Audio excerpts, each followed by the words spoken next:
الحمد لله رب العالمين والعاقبة للمتقين والصلاة والسلام على سيد الأنبياء والمرسلين أما بعد فأعوذ بالله من الشيطان الرجيم بسم الله الرحمن الرحيم الصلاة والسلام عليك يا رسول الله وعلى آلك وأصحابك يا حبيب الله. السلام علیکم ورحمۃ اللہ وبرکاتہ. آج کا ہمارا موضوع انتہائی دلچسپ ہے کہ کام لینے کے کیا طریقے ہو سکتے ہیں. مسجد، مدرسہ، اسکول، کالج، یونیورسٹی، دفتر، فیکٹری، الغرض کسی بھی دینی یا دنیاوی ادارے کے منتظمین، مالکان، سپروائزر اور دیگر اہم پوسٹوں پر افراد اپنے ادارے کے معاملات کو اگر بہتر سے بہترین کرنا چاہتے ہیں تو انہیں چاہیے کہ چند باتوں کو ہمیشہ پیش نظر رکھیں. خوب چھان پھٹک کرنے کے بعد اہل بندے کو ہی کام سپرد کیجیے، کیونکہ جس کام کی اہلیت جو شخص رکھتا ہے اسے ہی وہ کام سپرد کرنا آپ کو کئی آزمائشوں سے بچا سکتا ہے. خوش اخلاق شخص کو ہی منصب دیجیے. جو بات پر فوراً غصے میں آ جاتا ہو اسے عوامی معاملات یعنی پبلک ڈیلنگ کی ذمہ داری نہیں دینی چاہیے. اپنے ماتحتوں پر دباؤ ڈال کر، انڈر پریشر کر کے کام نہ لیجیے، بلکہ اعتماد کرتے ہوئے با اعتماد بنا کر کام لیجیے. جسے کوئی منصب دیں تو اسے با اختیار بھی بنائیے. اس سے کام کرنے والے کی صلاحیتیں مزید نکھر کر سامنے آئیں گی. طے شدہ وقت کے بعد تاخیر سے کام کر کے دینے والے ماتحت کی ہو سکے تو حکمت عملی کے ساتھ حوصلہ افزائی کیجیے، ورنہ کم از کم وقت پر کام نہ کر کے دینے کا طعنہ مت دیجیے. ماتحت کو جتنی سہولیات فراہم کی ہیں ان کے مطابق ہی کام دیجیے. اسے اسباب اور طاقت سے زیادہ کام مت دیجیے، ورنہ مجبوری میں وہ کام تو کر لے گا لیکن ذہنی اعتبار سے پریشان ہونے کا اندیشہ ہے، وہ پریشانی کا شکار ہو سکتا ہے.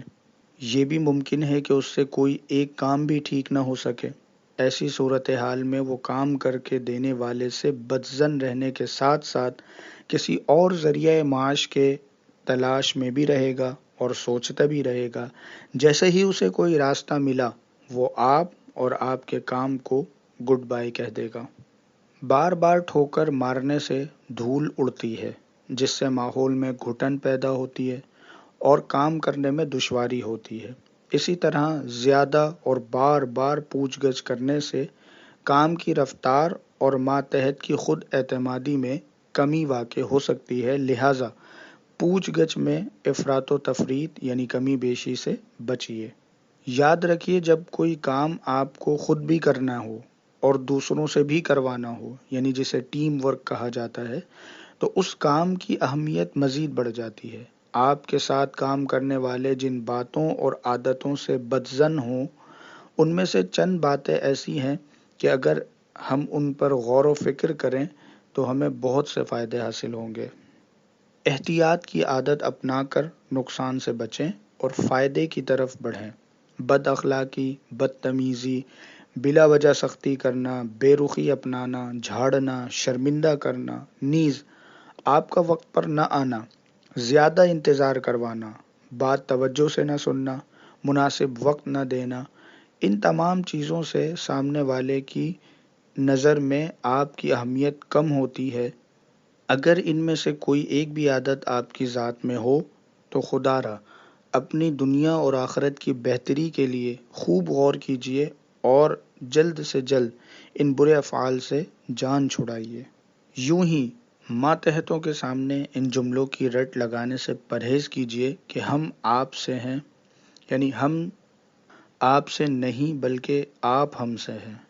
آپ ادارے سے ہیں، ادارہ آپ سے نہیں، وغیرہ. اگرچہ یہ درست بات ہے کہ فی الوقت بظاہر آپ کے ملازمین کے گھر آپ کے پاس کام کرنے کی وجہ سے چلتے ہیں، لیکن حقیقت میں انہیں بھی روزی وہی رب تعالی دیتا ہے جس نے آپ کو مالا مال کیا. وہ اگر اپنی قدرت سے اسے ملازم اور آپ کو سیٹھ بنا سکتا ہے تو اس کا الٹ کرنے سے بھی اسے کوئی نہیں روک سکتا. ان چند باتوں پر عمل کر کے ہم بہت سے مسائل کو حل کر سکتے ہیں۔ مثلا اپنی نیند پوری کیجیے، تھکاوٹ یا اکتاہٹ ہو تو حتی الامکان عوامی رابطہ، لین دین وغیرہ سے اجتناب کیجیے۔ جو کام آپ کے ذمے ہیں وہ وقت پر کیجیے۔ حتی الامکان ہر وقت چہرہ حشاش بشاش اور مسکراتا رکھیے۔ خود کو گھٹن سے بچائیے، یہ نہیں ہوا، یہ نہیں کیا وغیرہ۔ ان باتوں سے پہلے تو گھٹن ہوتی ہے، پھر انسان غصے میں آتا ہے، اور پھر کام نہ ہونے والا یعنی جو کام نہیں ہو سکے ہیں وہ کام غصے کے اظہار کا ذریعہ بن جاتے ہیں۔ ہمت و صبر اور حکمت عملی سے معاملات سلجھائیے۔ یہ ذہن بنائیے کہ میرا کام صرف پہنچانا اور کام کروانے کی کوشش کرنا ہے، کسی کو مجبور کرنا نہیں۔ اپنے دل میں درست معنی میں خوف خدا پیدا کیجیے تاکہ مسلمانوں کی دل آزاری سے بچنے کا سامان ہو سکے۔ معافی مانگنے کی عادت بنائیے۔ غلط کام سرزد ہونے کی صورت میں معافی مانگیے۔ خفیہ غلطی کی خفیہ اور اعلانیہ غلطی کی اعلانیہ معافی مانگیے۔ خندہ پیشانی کے ساتھ سلام کو خوب عام کیجیے۔ دوسروں کی عزت کیجیے اور اچھے نام سے پکاریے۔ خود کو مکافات عمل سے ڈرائیے کہ جیسی کرنی ویسی بھرنی۔ اللہ کریم کے کرم کو یاد کیجیے کہ اس سے بھی بہت فائدہ ہوتا ہے کہ ہم سے بھی تو گناہ ہوتے رہتے ہیں، مگر وہ عظمتوں کا مالک رب کریم ہم سے درگزر فرماتا ہے۔ مصطفیٰ کریم صلی اللہ تعالی علیہ وآلہ وسلم کے انداز مبارک اور حسن اخلاق، نیز آپ کا صبر فرمانا، معاف کرنا وغیرہ تصور میں لاتے رہا کیجیے۔ ماتحت سے گفتگو کے وقت خود کو اس کی جگہ پر رکھ کر سوچئے کہ اس وقت آپ اپنے لیے کیسا رویہ پسند کریں گے۔ جو بڑا ہو اسے بڑا سمجھیے۔ کسی کو سمجھانے کا انداز نرم ہونا چاہیے۔ سمجھانے والا نگران ہو یا ماتحت ہو، نرمی بھی اللہ تعالیٰ کی رضا کے لیے کیجیے تاکہ ثواب بھی ملے۔ نرمی کرنے کا مقصد اپنے منصب اور عہدے پر برقرار رہنا نہ ہو۔ اللہ تعالیٰ کی رضا کے لیے کام کرنے اور منصب کی سلامتی کے لیے کام کرنے میں فرق ہے۔ اللہ کی رضا کے لیے حسن اخلاق کے پیکر بن جائیے۔ حوصلہ افزائی کرنا کام میں ترقی کا سبب بنتا ہے۔ بے رخی کرنے سے دل آزاری بھی ہو سکتی ہے۔ کسی کے سخت جواب پر بھی آپ نرمی کیجیے۔ یاد رہے، پتھر سے پتھر ٹکرائے تو چنگاری نکلتی ہے۔ اللہ پاک نے ہر مسلمان کو کسی نہ کسی سطح پر دین کا کام کرنے کا موقع عطا فرمایا ہے۔ اس سے جتنا ہو سکے فائدہ اٹھائیں۔ یہ ہم پر ہے کہ ہم وقت سے فائدہ اٹھا کر اپنی صلاحیت بڑھا رہے ہیں یا محض وقت گزار رہے ہیں۔ ہر کامیابی اللہ پاک کی مدد اور اس کے فضل و کرم سے ہی حاصل ہوتی ہے۔ جو کوشش کرتے ہیں اللہ تعالیٰ ان کی مدد فرماتا ہے، اور جب بلندی ملتی ہے تو اپنی کوششیں بڑھانی ہوتی ہیں تاکہ کامیابی برقرار رہے۔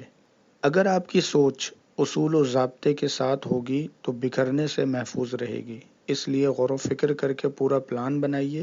بکھری ہوئی سوچیں کامیابی کی راہ میں رکاوٹ بن سکتی ہیں۔ بلا وجہ کی سوچیں آپ کا وقت ضائع کریں گی۔ بڑا اپنے بڑے پن سے ہوتا ہے، جیسا جس کا جذبہ ہوگا ویسا ہی اس کو کام دیا جائے گا۔ ان باتوں پر عمل کر کے اپنی ذات میں مزید نکھار پیدا کیا جا سکتا ہے۔ اللہ کریم اپنی رضا کے لیے ہمیں اچھائیوں کو اپنانے اور برائیوں سے بچنے کی توفیق عطا فرمائے۔ آمین بجاہ النبی الامین، وآخر دعوانا ان الحمد للہ رب العالمین۔